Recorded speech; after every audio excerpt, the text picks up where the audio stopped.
उष्णकटिबंधीय चक्रवात से भारत के तटीय क्षेत्रों को हमेशा खतरा रहता है। अभी हाल ही में उष्णकटिबंधीय चक्रवात उम्फान, जो कि पिछले 20 सालों का सर्वाधिक खतरनाक तूफान था, इसने उड़ीसा और पश्चिम बंगाल में भारी तबाही मचाई। गौरतलब है, इससे पहले 20 वर्ष पूर्व एक तूफान उड़ीसा और पश्चिम बंगाल के तटवर्ती क्षेत्रों में आया था, जिसमें लगभग 9,000 लोगों को अपनी जान से हाथ धोना पड़ा था। अब हम जानते हैं उष्णकटिबंधीय चक्रवात का निर्माण कैसे होता है।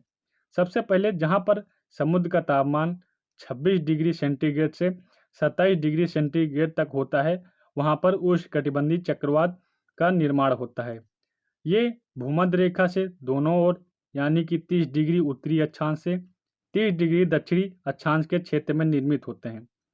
भारत में आने वाले अधिकतर चक्रवात बंगाल की खाड़ी या फिर अरब सागर में उत्पन्न होते हैं। अरब सागर में उत्पन्न होने वाले अधिकतर चक्रवात भारत के सीमा में प्रवेश नहीं करते, बॉर्डर से ही बाहर चले जाते हैं। हम जानते हैं चक्रवात के लक्षण के बारे में। तो चक्रवात उष्णकटिबंधीय पृथ्वी के समांतर लगभग 150 से 1000 किलोमीटर तथा भूमि की सतह से 12 से 14 किलोमीटर ऊंचाई में गोलाकार घूमते हैं।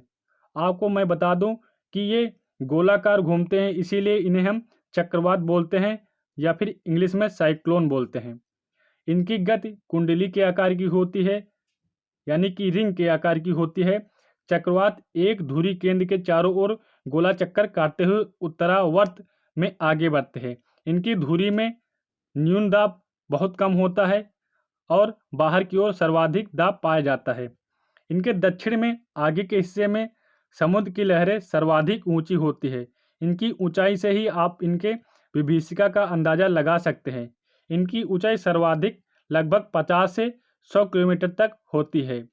चक्रवात एक दिन में समुद्र के ऊपर लगभग 300 से 400 किलोमीटर तक की दूरी तय कर सकते हैं।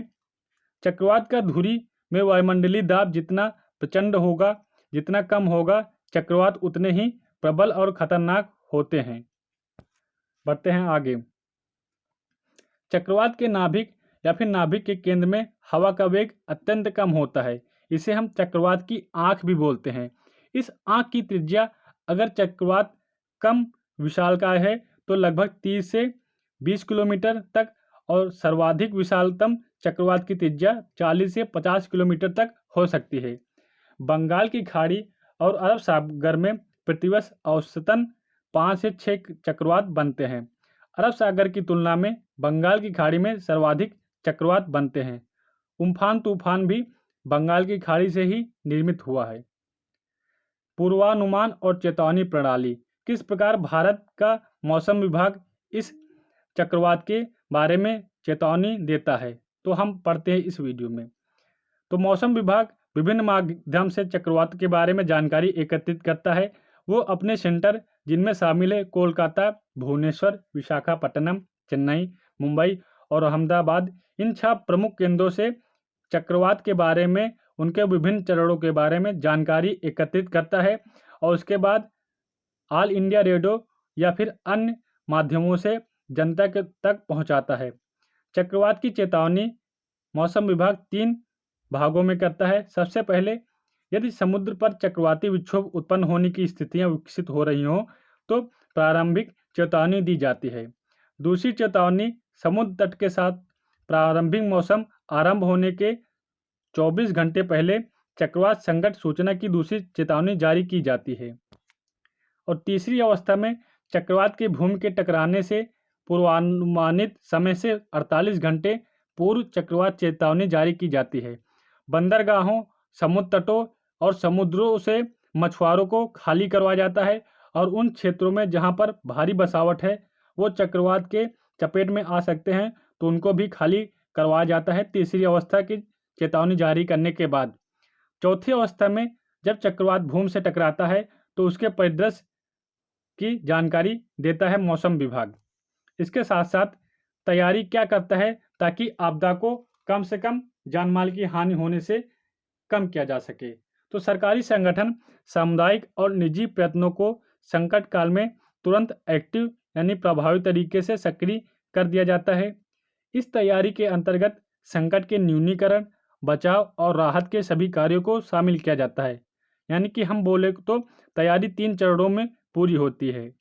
अधिकांश तटवर्ती राज्य जहाँ पर सर्वाधिक आपदाएं आती हैं, चक्रवात, तूफान, अन्य आपदाएं आती हैं, वहाँ पर तैयारी हैंडबुक या फिर नियमावली तैयार किया जाता है।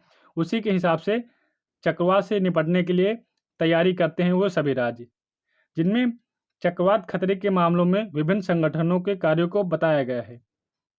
खतरा कम करने के उपाय। देखिए, उष्णकटिबंधीय चक्रवात को हम बनने से तो रोक नहीं सकते, लेकिन हम कुछ ऐसी सावधानियां बरत सकते हैं ताकि इनसे होने वाली हानि को कम से कम किया जा सके। 2 प्रकार की योजना बनाई जाती हैं इनसे होने वाली हानि को कम से कम करने के लिए। सबसे पहले अल्पकालिक योजना। इसके माध्यम से चेतावनी जारी की जाती है ताकि वो क्षेत्र जहां पर चक्रवात आने की संभावना है वहां से लोगों को हटाया जा सके ताकि जान और माल की हानि कम से कम हो सके। दूसरा होता है दीर्घकालिक योजना। इसके अंतर्गत बचाव सुरक्षा के साथ साथ चक्रवात आश्रय यानी कि शेल्टर होम, तटबंध, बांध, जलाशय और तट के क्षेत्र में वनीकरण जैसे संरचनात्मक उपाय शामिल होते हैं।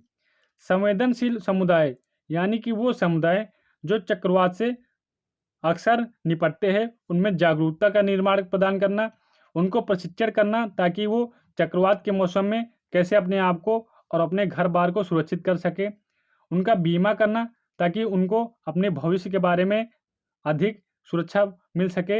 ये सभी लाभदायक असंरचनात्मक उपाय शामिल होते हैं दीर्घकालिक योजना में। तो हमारी आज की वीडियो में बस इतना ही। अगर आपको हमारी वीडियो पसंद आई हो तो प्लीज़ शेयर कर देना। अगर आप हमारे चैनल पर नए हो तो सब्सक्राइब कर लेना और लाइक ज़रूर करना। 100 लाइक का मैं टारगेट रख रहा हूँ। कमेंट बॉक्स में ये बताना आपको हमारी वीडियो कैसे लगी। वीडियो देखने के लिए बहुत बहुत धन्यवाद।